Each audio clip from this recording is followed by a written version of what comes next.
Kutu buku, ya, kutu buku, si kutu buku, ya, si kutuan, bukan. Si kutu buku adalah istilah yang digambarkan untuk menggambarkan seorang yang gemar membaca buku, ya. Kita coba telah dalam perspektif filsafat si kutu buku di Bukan Ahli Filsafat. Baik teman-teman, selamat datang kembali buat teman-teman yang baru bergabung atau yang sudah masih ada dan percaya bahwa channel ini bisa memberikan kontribusi atau paling tidak memberikan inspirasi, men-trigger ya visi teman-teman dalam rangka untuk mengkapitalisasi atau mengamplifier, memperbesar diri kita, kapasitas kita yang memang sejatinya sudah besar dari sononya, tinggal kita asah. Kita akan bicara di Bukan Ahli Filsafat yang menegaskan kembali bahwa semua percakapan ini bukanlah percakapan seorang ahli, tapi percakapan seorang yang menyadari bahwa ketika ia menyampaikan sesuatu, sesungguhnya dia sedang berfilsafat, ya. Paling tidak mengekspresikan tentang sistem nilai anutan dalam dirinya, ya.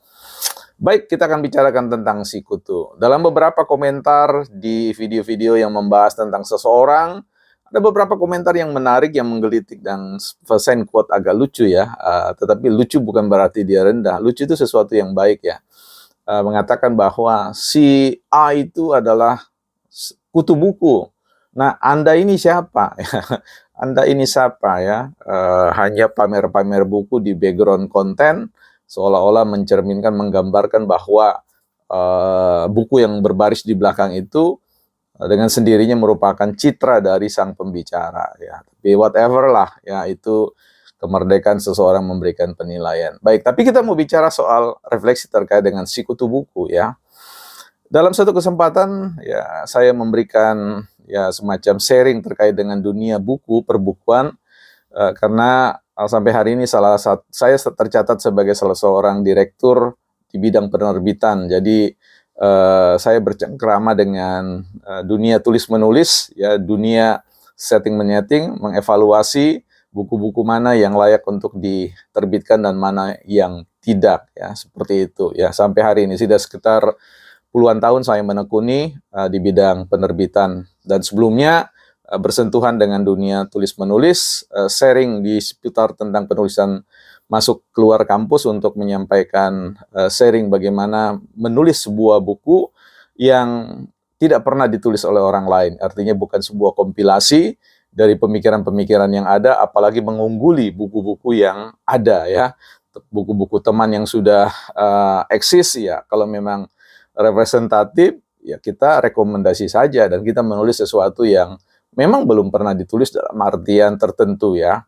Oke, kita tinggalkan dengan persoalan background itu. Kita masuk pada si kutu buku. Dalam perjalanan tadi yang saya katakan, ada mahasiswa mengatakan bahwa siapa sebenarnya yang layak disebut sebagai si kutu buku. Ya, saya jelaskan kepada mahasiswa itu, mengatakan bahwa realitas kutu buku itu adalah kutu yang ada di dalam buku, yang menggerogoti pinggiran-pinggiran buku, yang melobangi sedikit-sedikit ya, seperti itu. Jadi si kutu buku bukanlah si pelahap buku ya, tetapi mereka yang mengecap ya, enak, wah ini lezat, wah ini bagus ya, seperti itu. Nah, tapi ada ya, saya memperkenalkan kepada mereka, mahasiswa itu mengatakan bahwa ada lagi level yang lain, yaitu disebut dengan predator buku. Nah, predator buku itu mereka yang betul-betul mengunyah semua buku itu sampai habis ya, dan tidak pernah puas dan tidak pernah puas. Pertanyaannya sekarang yang menarik untuk kita refleksikan adalah mana yang terbaik di antara kedua itu, si kutu buku atau si predator buku. Nah, teman-teman yang menarik di sini, atau apakah Anda perlu mengoleksi semua buku yang ada? Ya, kalau di perpustakaan pribadi saya ini ada sekitar secara manual ada lebih dari 1.000 buku yang saya koleksi sepanjang perjalanan milestone ya, mencoba untuk mengeja, mendefinisikan diri ke arah talent yang dimiliki yang merupakan given by God ya, seperti itu. Nah, ada juga di dalam soft file saya ada ribuan juga buku yang terseleksi di tablet saya, di komputer saya, di Google Drive saya, untuk kemudian mencari. Pertanyaannya, apakah semua itu bisa dibaca? Oh, tentu of course tidak bisa ya. laju pertumbuhan sebuah buku dengan ketersediaan waktu kita dan kemampuan energi kita, ketersediaan energi kita itu berbanding jauh ya dengan kehadiran ilmu pengetahuan, apalagi dunia internet sekarang, dunia digital. Kita surplus of book ya, surplus information atau flood information, banjir informasi dan seterusnya. Itu agak sulit ya, kita akan kelelep dan tenggelam. Bagaimana kemudian kita bisa mengambil sari yang terbaik dari sebuah buku? Ya, bisa saja kita menggunakan sebuah pendekatan metode sikutu buku tadi, gigit sedikit-sedikit, atau kemudian ya kita memilih 1-2 buku yang kita lahap ya sebagai seorang predator. Ada seorang guru yang saya angkat menjadi guru walaupun dia tidak pernah tahu tentang eksistensi saya katakan bahwa saya membaca satu buku yang saya dapati dia membuat sebuah buku itu dari 500 referensi buku. Dan yang diajarkan oleh beliau itu adalah bagaimana Anda berendam berulang-ulang kali. Ada istilah katakan redundant is genius ya. Jadi pengulangan demi pengulangan itu sesuatu yang baik ya. Bacalah buku-buku yang baik dan kemudian bacalah buku-buku yang terbaik. Nah ini jadi beda ya, buku-buku yang baik, buku yang terbaik. Apa yang dimaksud dengan buku baik? Buku baik kan sebuah buku yang ditulis oleh mereka yang bertanggung jawab, yang punya nilai murni untuk sebuah pengabdian pada peradaban pengetahuan ya, dan kemudian punya tanggung jawab untuk menuliskannya itu dengan berbasis pada sebuah penelitian atau empiris base ya, dan juga tentu berbicara secara teoritis di dalamnya. Dan ini mencerminkan sebuah hasil produk dari sebuah kontemplasi yang begitu panjang dalam dunia pengetahuan, dari berbagai macam loncat dari satu referensi ke referensi yang lain, dan pada satu titik tertentu kemudian dia terpanggil. Itu sama persis ketika suatu ketika saya hobi untuk membeli buku, kemudian hobi membaca dengan pendekatan sikutu tadi, dan juga kadang-kadang sebagai predator buku. Dan pada titik tertentu saya mengatakan cukup berdosa, cukup bersalah ketika saya tidak menuliskan pemikiran-pemikiran yang ada di benak saya. Sehingga waktu itu saya mulai menulis dan buku-buku itu mulai tersebar luas di Indonesia dan masuk di toko-toko buku seperti Gramedia dan yang lain-lain ya. Jadi ini menjadi sebuah catatan yang penting bagaimana membaca buku yang baik dan membaca buku yang terbaik. Membaca buku yang terbaik itu adalah sebuah proses pengulangan di mana pada awal kita membaca kita mulai menandai, menstabilo dan kemudian memberi catatan di pinggir, dan itu yang harus diulang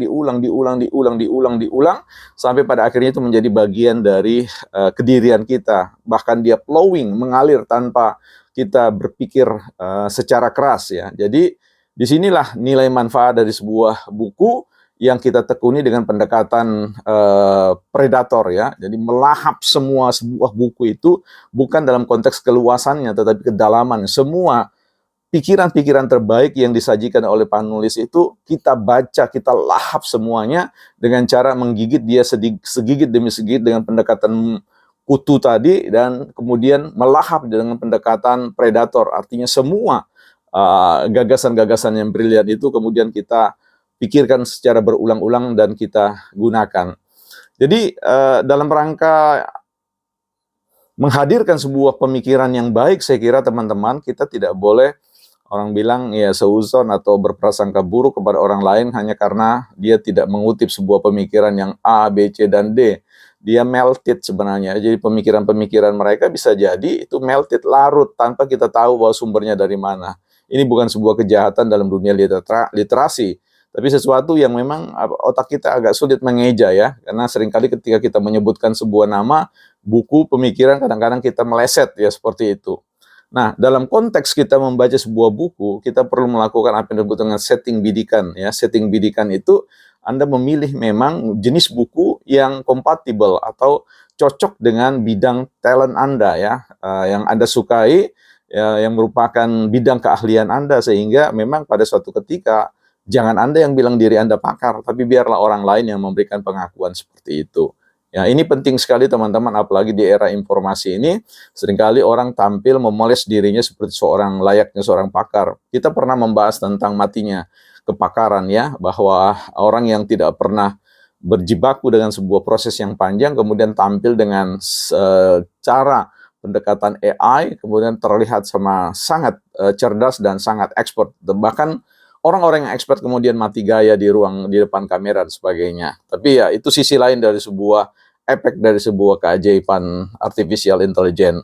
Poin yang ingin saya sampaikan di sini adalah concern pada persoalan literasi, concern pada soal buku, bukan persoalan banyak-banyakan, bukan persoalan apakah semua dibaca atau tidak, tetapi apakah kita membaca isu yang penting yang sesuai dengan bidang keahlian kita. Karena disitulah kemudian kita akan membangun sebuah kekuatan, fondasi pengetahuan, pilar pengetahuan yang pada suatu saat Anda akan speak out, ya, berbicara kepada orang lain, dan orang lain di sana bukan merasa digurui, tetapi dia melihat secercah cahaya untuk melihat dirinya, bahwa dirinya bisa tampil menjadi salah satu raksasa, berbaris di raksasa-raksasa yang lain, dan pada suatu saat menyediakan bahunya untuk dijadikan sebuah dasar bagi hadirnya raksasa-raksasa baru, yaitu dalam sebuah budaya quotation, kutip mengutip.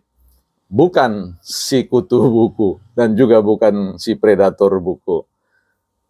Selamat berliterasi, selamat mempersiapkan diri untuk merespon semua isu-isu yang ada, ya.